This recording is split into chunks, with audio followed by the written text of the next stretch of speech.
Catherine Bernardo at Alden Richards magkakaanak na. Daniel Padilla umalma.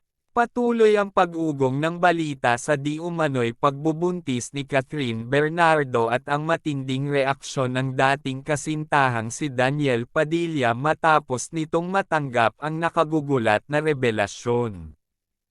Sa kabila ng pananahimik ng kampo ni Catherine at Alden, hindi mapigilan ng publiko ang pag-usisa kung paano tinanggap ni Daniel ang balitang ito, lalo na't may mga lumabas na impormasyon na dati na nilang pinangarap ni Catherine ang pagkakaroon ng sariling pamilya. Ayon sa isang malapit sa aktor, hindi raw biro ang sakit na nararamdaman ngayon ni Daniel. Matagal niyang pinanghawakan ang pangako nila ni Catherine noon na kung dumating ang tamang panahon, sila ang magkakaroon ng anak. Hindi niya akalaing ibang tao na pala ang kasama ni Catherine sa katuparan ng pangarap na iyon. Sa loob ng maraming taon ng kanilang relasyon, palaging ipinapakita ni Catherine at Daniel na matibay ang pundasyon ng kanilang pagsasama. Sa harap ng kamera, palaging puno ng saya ang kanilang mga larawan, at sa likod ng mga ito, pinaniniwalaan ng lahat na seryoso silang pinaplano ang kanilang kinabukasan. Ilang beses na ring natanong ang dalawa kung kailan nila balak bumuo ng sariling pamilya, at palaging sinasabi ni Catherine na gusto niyang dumaan muna sa tamang proseso, kasal muna bago ang pagkakaroon ng anak. Ngunit ngayon, sa hindi inaasahang pagkakataon, lumabas ang balitang nagdadalang tao na si Catherine at si Alden Richards ang itinuturong ama ng kanyang ipinagbubuntis.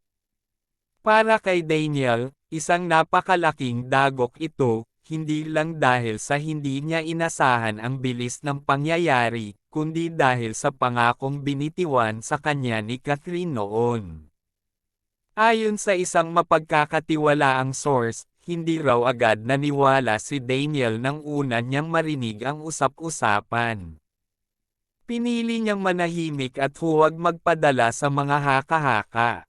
Ngunit nang unti-unting nagkaroon ng kumpirmasyon, dito na niya naramdaman ang matinding sakit.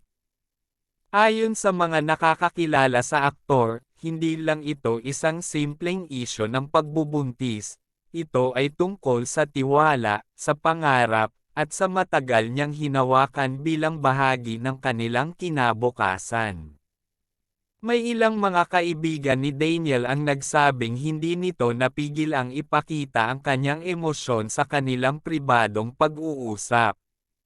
Hindi raw niya alam kung paano niya dapat tanggapin ang katotohanan. Labis raw ang lungkot at pagkadismaya niya, hindi lamang dahil tapos na ang kanilang relasyon, kundi dahil tila nabura ang lahat ng plano nila ng magkasama.